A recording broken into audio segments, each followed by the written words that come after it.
Hi, everybody, and welcome to the Intuitive Catalyst podcast. I'm Leilani, your host, and today we are joined with the deeply divine Nita Chakrabarty. With over 12 years of inner work, Nita blends ancient wisdom with cutting-edge science to guide individuals to wholeness. As a certified trauma-informed somatic and intimacy coach, nervous system expert, and spiritual teacher, her soul-embodied method integrates spiritual wisdom, shamanism, quantum science, and advanced psychology for lasting transformation. Nita's journey from corporate burnout to vibrant health, overcoming autoimmune disease, and embracing a sovereign path has shaped her experience. Passionate about bridging science and mystical magic, she empowers clients worldwide through coaching, mentorship, and transformative wellness retreats. And when I think of Nita, I immediately feel more grounded. You'll see what I mean. She has this really divine, beautiful way of bridging the mystical and spiritual with science and being here in the 3D. It is really astounding. And you'll see she actually guides me through a little bit of my own healing and awareness. It's always a little vulnerable to go there, but I do know that that is in service. There's somebody out there that needs to witness. And I do believe that Nita is healing more than just me in those moments. So I do encourage you to be really present with this episode. She has so much wisdom to share, and I'm so grateful that she's willing to share it with us all. Without further ado, I welcome Nita Chakrabarty to the podcast. Nita, welcome. Welcome to the podcast. How are you today?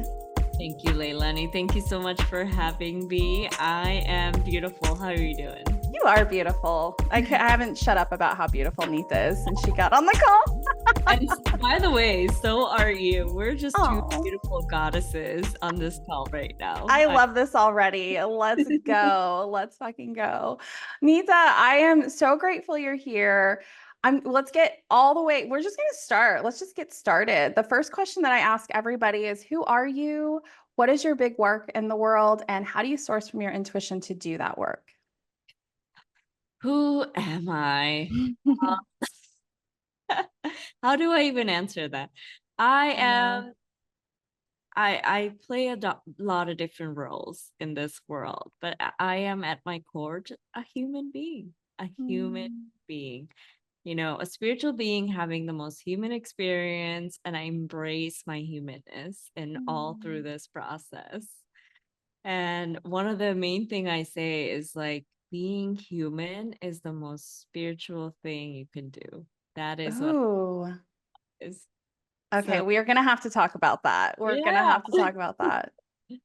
Yeah, embrace my humanity. And what is my big work in the world? You know, to be of service in whatever way I can, and not to enjoy. And this is where the humanness comes in, is we came here to really enjoy, to play, to, you know, fuck around and find out other experiences. Like, yes, I have this deep desire, like, and I think that's the inner child in me, to like live and express fully, feel full desires, because I've been to the other side of it, and that's what led me here, and I'm still working through some of those, right? So what is my big work in the world is really in that healing and transformation space. I'm a total nerd in this space. I can talk about like the science of so many different things, like nervous system regulation, polyvagal theory. Like, I get so nerdy about it, and then I realize, ooh, I don't think people really get why it's important to even learn about it. I need to bite-sized pieces. So it's to be of service and to help people really find themselves, find their most authentic self through, and help them heal themselves. You know, I don't love to call myself necessarily a healer. I believe we all are, and we all have this intuitive guidance, spiritual gifts, and healing power, energy healing, and all of this. And all of it is possible for each and every one of us. So for me, when I hold space for others, that's one of my gifts is holding space. Just being there, holding space, being a conduit, and the healing takes place is to help another being just find their true soul. And a lot of my work, I call it the soul embodied method, is that all of the different modalities I picked up during my healing process and I put them all together into a method that has worked for me. And it's kind of like my success model. Oh, that's so beautiful. And I was telling, and it's 12:22 here, so I'm seeing 222. I was telling Nita before we started recording, because I am a person who works in the portals, like the magic and the energy of portals. And Nita entering this portal was like everything, the chaos of it just kind of fell away a little bit. And it was just this like, okay, like this groundedness that you bring to the world, I'm guessing your clients. Like, I just am grateful that you are who you are. And I am feeling calmer than I have all day, just being in this space with you because of your space holder gift. So thank you. Thank you for sharing that. And I truly believe in that. I truly believe that. It took me a long time to find that grounding for myself. Mm. And I was like, who am I really? Because I was playing so many different roles as like, am I a spiritual teacher? Am I a healer? Am I a coach? And then I was like, I'm just embodied. I'm just Yeah, you're just Nita, like, yeah. right? You're just It speaks to that. right. So I do have a couple of questions for you, but I'm going to go off script for a second because you mentioned it took you a long time to get there. And I know, and the listeners just heard your bio. So you came from corporate Yeah. and you came into this work and you were super burnt out. So tell us a little bit about that and how you arrived here. Yeah. Well, it started with, I suppose, my childhood and, Mhm. growing up. And we did talk about right before we jumped on is I grew up in Bangladesh and I have a family background in India. So I had these high expectations when we moved to the States in my teenage years of like fulfilling my parents' dream. Like they had this big dream of moving to the States, the American dream. We're immigrants. We didn't really speak English. So I went to college, went to found a good job. I climbed the corporate ladder. So it Like seemed, we're meant to. yeah, like, and I was like, okay, I have to take care of my parents, just like we know what Yeah. we tend to do in this like South Asian culture. And in all of it all, like, from the outside, it looked like a certain way. From the outside, it looked very successful. From the inside, I was struggling with my health. I was Mhm. struggling with autoimmune disease that I was diagnosed at a quite young age, Hashimoto, hypothyroidism. Mm. On top of that, I was constantly on fight and flight mode. And you can imagine, I actually grew up in a pretty chaotic environment in my childhood. And our caregivers did the best, but they were not ready when they're not ready to have a child, or they were not able to provide safety within or research safety within. They cannot provide that to their children. So you Mhm. can imagine, like, all along, my nervous system's like overachiever, ambitious, super chaotic, always like all in type of personality, all in or nothing. These are some of the things that I really portrayed in my adult years, and especially when during those times in the corporate. And I just was incredibly unfulfilled, like every step of the way. Every time I achieved something, I was already on to the next one and the next one. And all I really wanted to do was travel the world, express myself, see things, and have a good community. But I really didn't know that. And Mhm. it wasn't until like my health crisis got to a level where I could no longer, to just say like, okay, I burnt out so much, one, I'm a female. you and Mhm. our female body does not work with this 9 to 5 super ambitious go go go mode. We live in a 28 to 34 day cycle, So I was already working in this world of like ambitious people, and I was doing really well, and I was really good at my old job.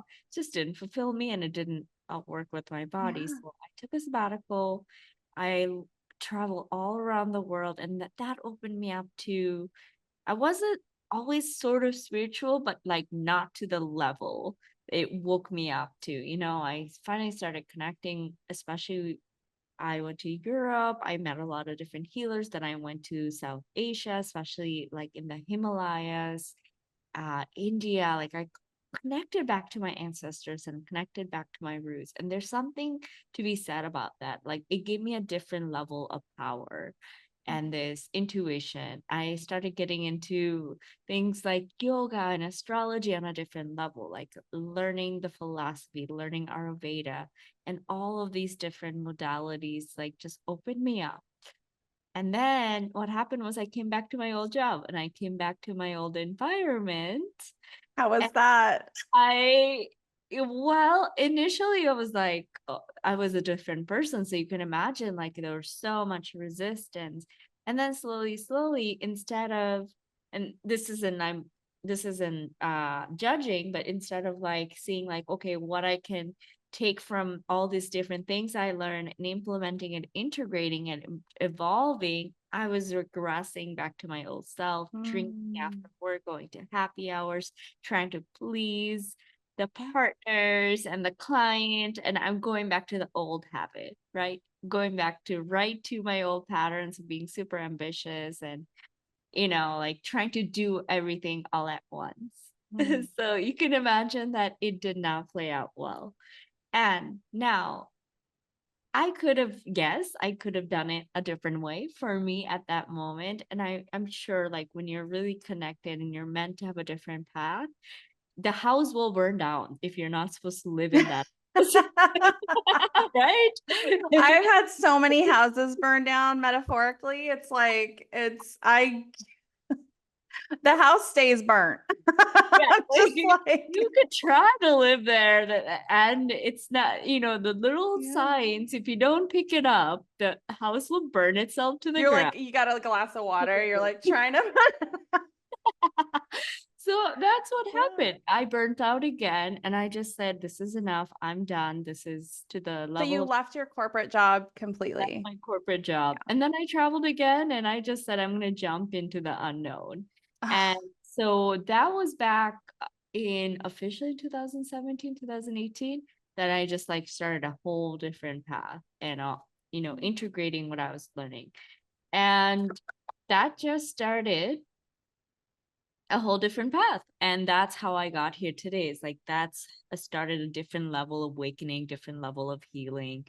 And since then, I've followed my guidances and been quite nomadic. And now here I am in Mexico, like planting my seeds, planting and embodying what I've learned. And that came Wow. back to like more of the somatic therapy, intimacy coaching, doing one-to-one work, both with female and now with men. More than Mm. ever is they need the healing as well in a totally different way, totally different type of holding space and healing their mother wound, right? So that's where it all came down to. Is like it it wasn't easy, and also took a lot of bold steps, and my personality back then, it worked that way. Of course, I'm more grounded now, and you feel that, and I make Mhm. decisions from that grounded space, not so much like, bam, I'm gonna do this and what's gonna happen kind of way. Oh my gosh. I love your energy, Nita. And like there's so many threads that I want to pull on. And the one that's kind of coming to the surface right now. So forgive me for not sticking to I don't know. We might just Right. burn the questions. But the intimacy coaching Mhm. and supporting people with what it means to be intimate and how to let go of the wounds that would prevent us from feeling brave enough to engage in intimacy, right? So tell me a little bit about uh, just what comes up for you as I bring that forward, because especially when you talk about supporting men with their mother wound, I was like, ooh, that is needed. Yeah. And also, how do they not fall in love with you? Like these men, you know what I mean? Because that's a real thing. Like supporting men Yeah. as like this deeply embodied divine feminine energy.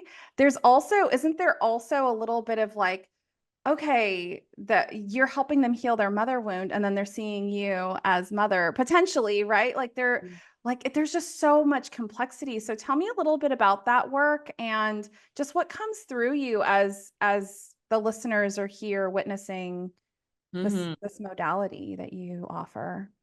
So, intimacy coaching, for me, it goes more back to our attachment styles in relationships. Mm. So, if you heard of attachment styles, Mhm. these are these deep um, behaviors that we formed as a very young child. So, we can be the, what we want to be and aim to be is a secure attachment style. You grew up with caregivers that provided you ways to create inner safety, inner security. You didn't have to look outside for love and validation. Now, there are other ones that exist that called anxiety, Mhm. anxious attachment style. Forgive me, anxious attachment style, avoidant, and then there's the organized chaos. I can tell you, I used to be organized chaos, and I'm still healing through that. I'm becoming more secure. So I came into this work with more of the attachment style. I also, in my own wounding, so you talked about some of those wounds that, and what are our wounds that prevents us from being our most authentic self? It is rejection, abandonment, humiliation, I'm forgetting shame, kind Mhm. of guilt and shame. And all of these wounds prevent us from being completely ourselves. And these shows up where? In relation with others, specifically in partnership. So with the work that I do, what I love to do and is that I help people find their divine partner. But what happens when you're in search for your divine partnership? Your whether it's a man or a woman, you need to understand yourself first, and there has to be a deeper work that needs to be done, the shadow work, the inner child work, understanding yourself holistically into what are your non-negotiables, what are your standards, what your expectations, how do you want to communicate with that partner. So you come Mhm. to understand yourself. And when You you have understand, to, right? I mean, yeah, it doesn't seem like there's any way around it. I mean, I know for myself and being in and out of partnerships, I'm 41 now, so I've spent over 20 years I'm shocked. seeking. You just said you're 41. Oh, oh, I'm thank you. 25 Oh, maximum. you're so Maximum. cute. Thank you. But I've been in and out of partnership for 20 years, including a marriage, right?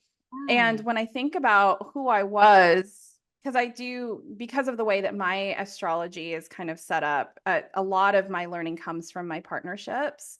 And so Mhm. when I look at like the person that I've been at each point of those partnerships, it's like I the partner kind of reflected back the ways that I wasn't really honoring myself or healing, or the places where I wasn't fully embodied and on a soul level, right?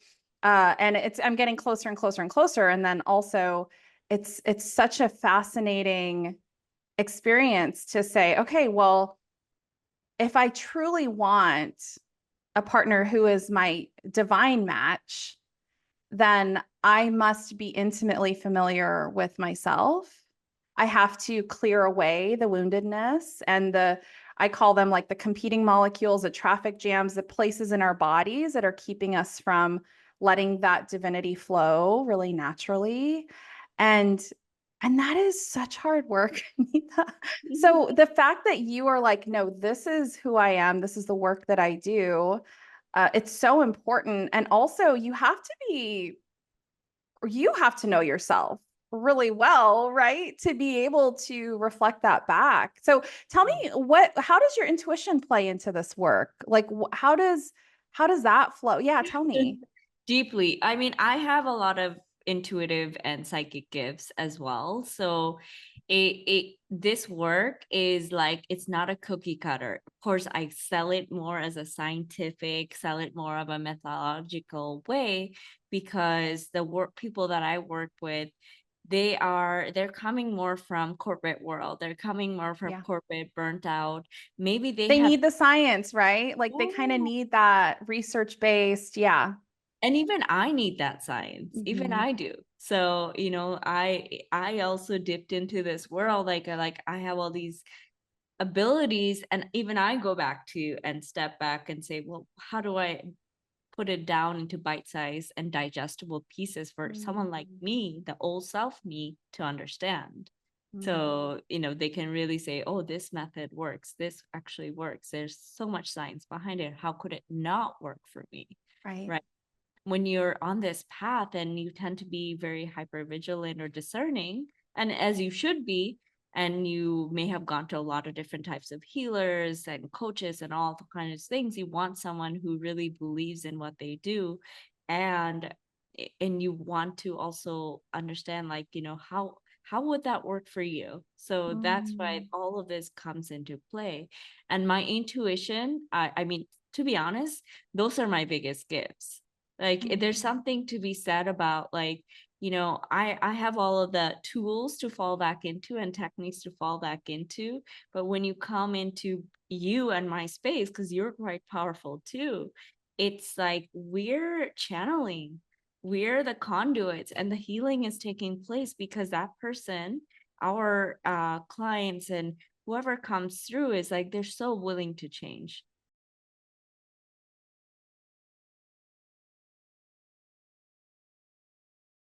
You have that vulnerable connection and that trust built within, the trust and the safety of that container. So if when they trust you, when they're deeply can be like in that space of vulnerability, it's automatically the healing takes place. And Mm. it's the deeper you can go, like the faster the timeline collapses in this type of work. So Mm. that, I mean, yeah, that is that holding space thing. And I have this, I'm very clear cognizant and clairsentient. So those are the ones that come up for me the most as Uh, well. so claircognizance is one that I am just starting to have in the forefront. So I've spent most of my life as deeply clairsentient and clairvoyant, Uh, and all of the gifts visit me from time to time, but the claircognizance is such an interesting one because I well, I'm finding it's an energy saver if we're willing to listen. Like mhm. it saves us so much energy because it's just like bloop, like here's what you're doing, here's what you know, here's like it just is this drop of awareness, and claircognizance meaning clear knowing for those who are listening. Um, that but there's so much like distrust in the claircognizance that's what I see in supporting the people that I support is like the claircognizance is one gift that is like if you're not acting on it, if you're not trusting it right away, like Yeah. it'll just kind of dissolve and then it's I mean there's so many Catching ways that buses almost, or moving trains instead. yes, it's so quick. It's so Mhm. quick. So I love that. Thank you for sharing your gifts and the types of gifts because that is definitely I know there's a lot of people that are still feeling into their own gifts and like what that looks like and feels like. So, thank you for talking about the intimacy piece, but I'm feeling really called to somewhat just bring in the inner child work because I feel like they're connected. So intimacy and so much of the ways that we are intimate comes from our childhood and I don't really think of inner child as just this life. Like it's not just this life. The inner child is multidimensional, right? Like comes from many places. But tell us a little bit about how it's connected or just tell us about your inner child work and tell us about your inner child. Like who is she, right? Because we also want to know about you. Yeah. Ooh, okay. So the inner child, of course, there's like a Carl Jung definition. Mhm. There's many different definition of it. How I would like to explain inner child is, as you said, it's multidimensional. It lives in our subconscious mind, and Mhm. our subconscious mind drives 95% of who we are. And think of inner child as like a part within us. I do a lot of parts work, so I think of inner child as like the part. And that inner child itself will have different parts. So there's like the part that's like really happy, there's parts that are wounded. So there it's multidimensional in that sense. And also, you can look at it in a way that there are parts of us that just didn't chronologically evolve as we became adults. It got stuck into a certain imprint. And you can think of that piece as like the moments we had trauma, and trauma can be the big T or the small t, right? So trauma can be just something as being molested as a child, right? That's a big T. Or it could be bullied. Those are, those are Mhm. any kind of level. All of the, we cannot compare one person's trauma to another. It really depends on how it was to our nervous system and to that child's nervous Mhm. system. So from 0 to 7, we're in a state of theta. We're absorbing everything in our environment. So anytime something was too overwhelming or too fast and we didn't understand what was happening, we that could have been a top trauma imprint, or we probably created a belief or a story around it. Anytime your parents did not give you the proper attention, and or maybe they, when you created a beautiful piece of art and you showed it to them and they were like, oh, why did you color outside of the box, Mhm. instead of saying, oh, this is so beautiful, how do you feel about this, like what do you think about this, they just said, well, why is this way, what are you trying to show me? Maybe they were like, it's not perfect. And you picked it up as that I need to do better, be better, or That's so make heartbreaking. yeah, in Right. order for my parents to validate me. So those are the times that the inner child is formed. And it can stay that way in the moments of like where we have those trauma imprints, like frozen in time. So that now becomes the wounded inner child that prevents us from becoming our authentic self. But there's a greater multidimensional inner child piece of us, and I call that inner child being closely connected to with our higher self. At the end of the day, what do you love doing? Do you love dancing? Do you like painting? Do you like singing? When you express yourself in that manner, you're connected with your higher soul self. And that's another piece of the inner child. So you can see how there are a lot of different definitions around it. So the inner child work, what that looks like, that's a key piece of this. We call it shadow work, right? Mhm. And shadow work is when we work on all of these different parts of ourselves, and inner child is a huge piece of that. Shadow work includes many different pieces. In my work, it's the nervous system regulation, it's understanding your inner child and how to reparent your inner child, because as children who we grew up around, imagine your parents were not prepared for you and they couldn't give you what they didn't have, right? So Mhm. it's, as an adult, you're reparenting yourself. And where are you going to reparent yourself? You're going to reparent yourself around your habits and your rituals. That could be the discipline piece. You're going to reparent around yourself about things that you are connected to, things that give you happiness and joy and allow yourself to express yourself. You're going to reparent yourself around like certain beliefs that you created that are old and expire, and they came out of survival mechanism from a 3-year-old brain. Like a Mhm. lot of this work, it goes back down to like you almost judging yourself when you do this work is like, as an adult, like, why did I create that belief? How could I have created that? That makes no sense.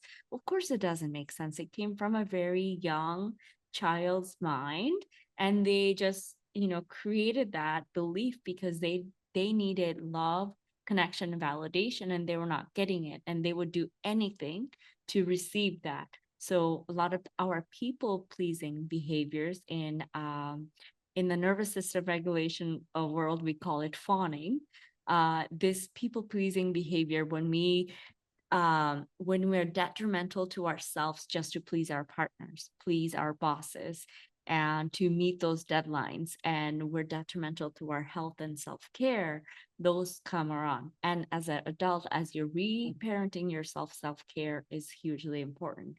And the biggest piece around this is, especially working with men, you see that men have been motivated by the warrior energy. They're like the discipline.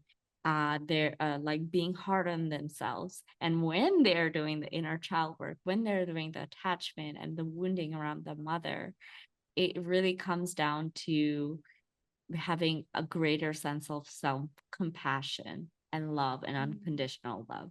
So when I work with men, and this came earlier, so I want to go back to it, is like, how do you work with them? Men need men's circle and a man's coach, and they tend to go there for the type when it comes to discipline, the type when it comes to like motivation. Divine masculine. Yeah, the divine masculine piece. But what makes you an even better divine masculine in order to connect with your emotions?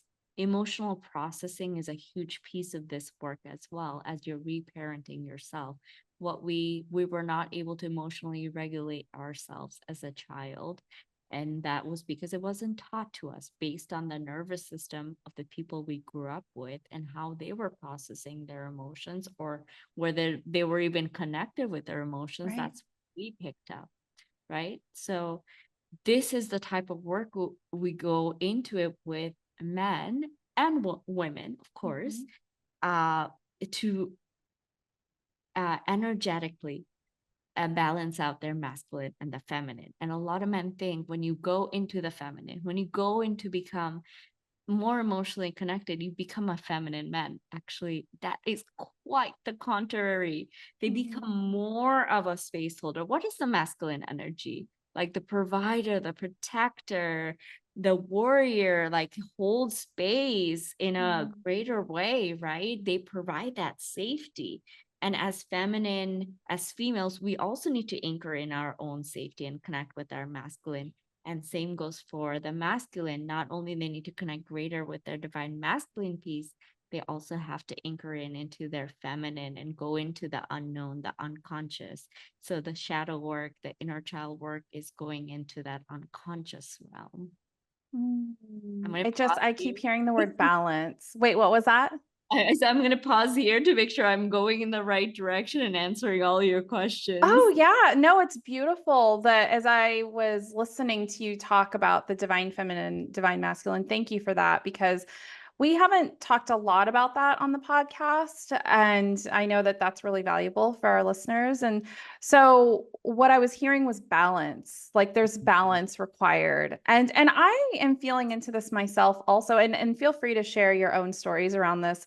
But what I'm feeling into is, I was a child caregiver since I was, and I had the capital T trauma, sexual trauma as a child and all of this.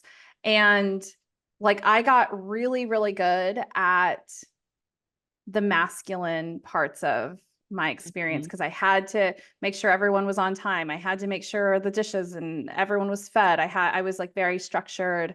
And then I was also managing like my trauma and all of that. I mean, there was just like so much. And from an astrological perspective, I'm a Capricorn I'm sorry, Capricorn South Node and a Cancer North Node. Okay. So like my Cap South Node was like on fire as a kid, in all the best and worst ways. Like I was like, I know how to do this. That warrior spirit, that warrior energy. And then as I started to evolve and grow into adulthood, and most recently, and since 2020 is like when my gifts really blew up. And then like my very cushy, structured corporate job was like, oh, it's not hitting anymore. Like I had to really reckon with, okay, my gifts, my intuition is like on fire right now in all the best and worst ways. And I have to make a choice about integrating my divine feminine and really letting go of pieces of myself that I had become so accustomed to, even though I was deeply anxious, deeply depressed, deeply burnt out Mhm. in my very probably toxic masculine life that I had created for myself. That I had to incorporate the balance of, okay, what does it actually mean to take care of myself? What does it mean to reparent myself? What does it mean to heal? What does it mean to allow my gifts to breathe and just like be what I become who I'm meant to become? And so I had this like really deep um just kind of swing to the other side of the divine, like if we think of divine masculine feminine as a spectrum, which it may, like I don't know how accurate that would be, but I went so far to the other side. I blew up my life, like I blew up all the structure. I started doing Mhm. this full time, and now I'm kind of finding, okay, there is this like really beautiful midpoint where I get to kind of be all of it at the same time. And Yeah. it's hard. It's hard Yeah. and that's coming from a woman with a very masculine history, right? My military, I was raised by a single dad, military, devout Catholic, like so Mm. much structure. And it's like, okay, how do I reincorporate my divine masculine, the side of me that is deeply divine masculine, and honor that and hold it as sacred and not feel traumatized by it, you know? So it's interesting work. Yeah. Oof, there's so many parallels between you and I, and we need to talk further about that another Yes. podcast. I love Tell that. me, just let's do it. Yeah, well, first of all, like both ex-corporate, I'm a what am I? I'm a Pisces North node, which makes me Yeah. a Virgo South node. So Yeah. you can see the leadership quality, the I knew masculine. you had some Virgo in there when you were describing, like, I need all the research. I'm like, Virgo something.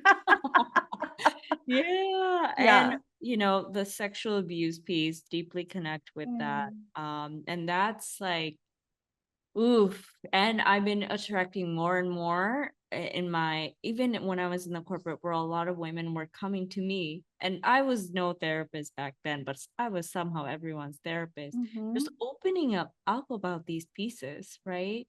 At the end of the day, like I think that my last no was that I can no longer live in this world is because of those stories. Mm. I wasn't sure if it was my health, or I wasn't sure it was because like all the other things that were going on underlining in the corporate world about like, and I never totally publicly spoke about this, so now we're Oh, speaking a little bit wow. about this, is like all the things that were happening to the women in higher power um in the corporate world, and in especially in consulting, and in those big fours, in those companies, there are a lot of things happen while you're making your way up to the ladder, right? A lot of things, a lot of stories, and anyone who's listening, who's been through those ex consulting, auditing, any type of roles like that, you know what I'm talking about. So the end of the day, I just was like, wow, the world is so unjust. And the injustice wound is one of the core wounds that comes from the inner child as well. The world is so unjust. I quit. So I had a level of like complete hopelessness, burnt out in that sense. Like you were talking about, I was in my toxic masculine. It's masculine, but you have to Mhm. understand that's not the masculine. When Right. you connect deeply with the masculine protector that is within you, because you have one, like a wizard, kind of like a magician, but also a warrior, the lover, like all of those masculine archetype that exists within you, that's your divine masculine. And that archetype, and now we're going to talk about more of the energetical space, is who you have to connect with in order to attract your divine partnership, if you're in one or not. And imagine being a male, you have to connect with that divine female, divine feminine, that archetype, in order to attract the women piece, right? So those also come into play. So this is like incredible balance. All of this work is more holistic than we think it is. Spirituality is deeply connected with science. And when we do this work, it's so deeply connected to all these different parts and archetypes. And all we have to do is it all goes into understanding of ourselves, understanding of who we are authentically at the soul level. You know, there, and also I go back to is everything is happening for us, not to us. That helps me be more inner peace with where I am today. The woman, the high valued women that we are today, we wouldn't have become if we didn't have to go through that chaos and the distraction and burying things Yep. and, like putting fire and burning things down and creating new. That is the dark feminine archetype. Is like she doesn't care about that time. She doesn't care about past, future. She cares about now. In that moment, you need to burn things to hell. Oh my That was gosh, it. it's so potent. I'm sitting here like, what is my dark or my not dark? What is my divine masculine archetype? Because when I think about the protectors in my energy field, so I have a taboo persona. I don't know if you have done any work around taboo persona, but I've introduced her, I think. Her name is Scarlett. She's Uh-huh. kind of like a man eater, very like dominatrix kind of energy. She kind of feeds on the soul of men. Mm-hmm. And when I think about my protector, it's like she's protecting me, but I don't think that I don't think that's my masculine. I also have like a mogul part Mm-hmm. of me, like a business mogul part of me that protects, like she's good at um contracts and like just protecting our energy and making sure we're paid well, like that kind of protection. So it's just interesting because I don't know that I have or have connected with. I mean, I have like warrior energy. Yes, So but you it's maybe, have a how I feel into your energy, and if it's okay to of share, course. I feel like there's like a wizardy old wise man that's your masculine that's protecting you, almost like a dad Yeah. archetype or like a grandfather dad. Does Yes. that resonate? I feel it's interesting because I definitely have felt into wizard energy, but I don't identify as like wizard. But I Yeah, do know that is and there's a part of me that almost like rejects him because I'm yeah. like, you're boring. Like you're not like out there like fighting the good fight. You're not, he's just so he's kind of like you. He's very grounded, like very Are you calling just me boring? no, no, no, no, no. I just mean the groundedness sometimes for me Yeah. because I exist in chaos. Like Mm-hmm. his energy feels like, like I'm like, can we do something more fun than just like being grounded all the time? You know what I mean? Like, so it's interesting. I appreciate that. Can I ask you something? Please, I heal in public all the time. Like, let's do it. Let's do it. Oh, are you in a relationship right now? Currently, no, with myself. Okay. Exactly. So now imagine your energy. You imagined itself like chaotic and, Mhm. like multi-spectrum. Yeah. You probably have different Portal energy. hobbies. Exactly. Mhm. So you're a very spiritual being and you Mhm. can be very up here. What is the energy of a partner that will make you feel safe? It's the grounded Yeah. person. I definitely, you're right. Someone to just be with Yeah. me, you know? But I'm Yeah. like, how do I connect with my wizard though when I'm You so like write him a letter. self-rejecting? You Write him write a him a letter letter. Yeah. That's and what then I got for you. Like a write oh, him like a wish list because he's like a wizard and a magician, a first just wish list. yeah. I do wish lists for partners. There you go. Like That's I do, because I was shown a list, like write him a letter and a I just list. have to ask for it, Yeah. basically. And just accept him as who he is. Thank him for, I need to being that stop rejecting energy him. of groundedness that exists within you. Why do you? Ask yourself, why are you rejecting that part of you? This is so good. My listeners are like, so glad I could just listen in on her session. uh, I'll send you the bill after. yeah, I'm joking. yeah, fully. I, yeah, I reject that part of me, the kind of like the grounded, the part that is connected to the grid. When I think of like portal energy, what I need a lot of times is to connect to Gaia, to Mother Earth, the grid. Like I need to embody both. I want to embody both. And when I self-reject, it's because it's painful to be connected to my vessel, to be connected to Gaia, to be connected to this earth and the 3D.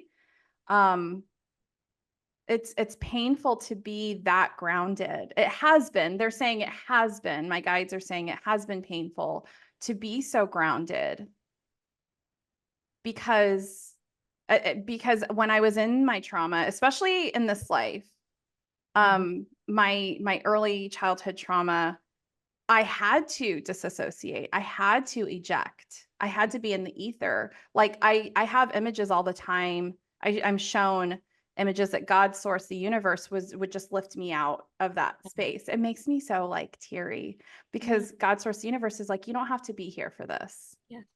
And then would like place me back when it was time. So I had to, right? Yes. And It's a self-protective yeah, mechanism. Like you get to a point and it's a beautiful system that's in our body and a beautiful system and the universe and God that just says you don't have to feel this pain yeah. and you dissociate. And that's the wizard too. Like that's what I'm seeing now is that the wizard is the one that was working with God, source, the universe. The wizard part of me was like, let's just be out of here for a minute and come back when it's time.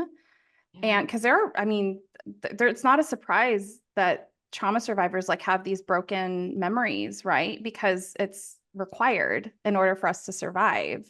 Mhm. And so I think I might need to thank my wizard for that too. And Yep. then to just say, like, I'm ready to be in my experience. Because everything that you represent, like, I think that's the reason I'm so in awe of you is because you're like, I just want to be, I love being human. I love being in my body. I want to savor. I want to experience pleasure and play.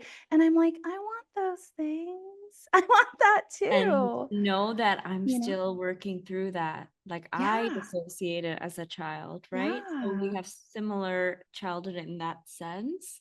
And it's still, I'm still working on that. That's a daily process. Yeah. It wasn't like, oh well, yeah, it's just like I'm still exploring what it's like to be a human, Yeah. right? What it's like to be the human Nita and what I want Yes. in this world. I can go very galactic, connect with all of these different That's beings and where I live. energies. That's where I Yeah, live. I live in the ether. I live in the galactic. I live interdimensionally. And it's yeah, like, it's so fun and it's like yeah, exploratory and it's exciting. And then to like be in my human vessel, it's like that also is exciting. It's yeah. also really beautiful. Yeah. And it's connecting with the emotions because the go into that pain body and give that pain a hug. Give it Oh. love and a hug. And that's what I mean by compassion, having deep compassion for all the parts of you and all the guides that have been around you. And all they were doing was protecting you. And maybe your brain right now might not understand, like, why would you protect me that way? That's not the way I would have chosen. It's like, well, the intention was to keep you safe and protected. And a lot of empaths I work with, they're quite clairvoyant because they had to dissociate and Yeah. be so imaginative and predictive of what's going to happen next in that Yeah. chaotic environment, right? In Ah, order to feel into the future, to make sure that they know what the next step is. That's the hypervigilance as well. ah. Your magic and your medicine is such a gift, Nita. Thank you so much. I feel like we could talk for another hour, but I want to honor your time. I And so, appreciate that. yeah, I appreciate it so much. So, Thank you. Thank you for the healing that you brought to me in this call. I'm so grateful for who you are, and I can't wait to just find Yeah. ways to work Yeah, together. I think we have more. I We think will we do. have more. We Yeah, have more I love you. medicine for sure. I Yes. feel that big time. Yeah. So the question that I ask I mean, I've asked everybody this question. It's kind of corny, but what's your bumper sticker? What is like the one nugget of wisdom that you would put all over the world if you could? Oh, ooh, there's so many. I know it's so hard. Ah, ooh, what's coming up is like it's in the, and I don't think I've ever said this before, so this is not a bumper sticker. This is something new. In the edges of your vulnerability, your true authenticity lies. Oh, I've now you never have to said say that it out loud again. before. What was it? In the edges of your vulnerability, your true authentic self emerges. Mm. So vulnerability is required. Yes. And what is that vulnerability? Is connecting deeply within yourself to those emotions. And that's the human spectrum, right? In your medicine, and you and I, when we dissociate, we need to get into the space of connecting back to our home body. Ah, so beautiful. Nita, you're so beautiful. Thank you so much for this. And I You. know that people are going to want to work with you. How can they find you? Where are you? And this will also be in the show notes. Yeah, so couple things. So I work with both men and women one-to-one, and you heard about pieces of that, and now you got to see it or feel it into this podcast. So definitely reach out. My website, my Instagram. I also have one of the best way to just get into this work and get into my world, and it's completely free, is right now I offer a free monthly membership. And Mm. once a month, I go live and I do a healing breath work. It's a trauma informed breath work that gets into your body and gets you out of all these places where everything is stuck, right? So it gets into the subconscious mind. So you don't actually have to go through and relive your trauma again. It's just through breath work. It's a very integrated process that we do this together. And oftentimes I will also show up and do like an inner child healing, ancestor healing, whatever I'm being called to that Mhm. month. I'm very energetical in that sense. So that is pure gold. That's something I call it soul embodied breathwork. That's something I went all over the world and I put it together from a science and a spiritual practice. So definitely just show up there and I'll give you the site for that. And we have one coming up nearing the full moon. So about maybe 10 days from now, we'll have another session. So each month live. And in that portal, you'll also find how to heal your shadows, how to do different types of breath work, how to connect with your inner child. I don't gatekeep, all those techniques, tips are all there. So if you just Mm. do that, that's you're starting to get into my world. And yes, definitely follow me on Instagram, reach out. I love to engage with my audience. I love to get to know you. So Thank that, you so much, Nita. Oh my gosh. I am so grateful you're here. I'm so grateful. And I mean that in so many ways. Like, I'm grateful you're on the podcast. I'm grateful you're on this earth. Thank you for your medicine. And we hopefully will talk to you again soon. yes, thank you so much, Leilani, and all the listeners who are listening. Thank you so much for having me. Thank you.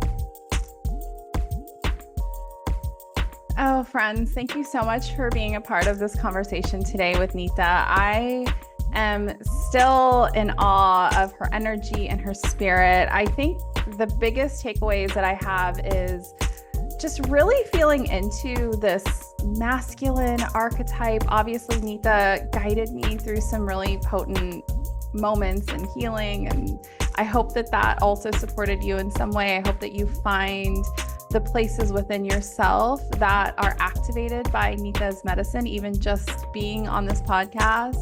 I am hopeful for your inner child journey and reconnecting to self it's such a beautiful, beautiful gift that she has offered us by being here today. And I am so divinely grateful, and I cannot wait to have her back on the podcast, hopefully soon. If you want to connect with Nita, you can find all of her information in the show notes. I do encourage you to go and look into her free offerings. I just know that there's going to be shifts for you available there. And if you want to connect with me, you can find my information in the show notes as well. But for now, be still, my friends, and live into your impact. I'm so grateful you're here, and I'll talk to you soon.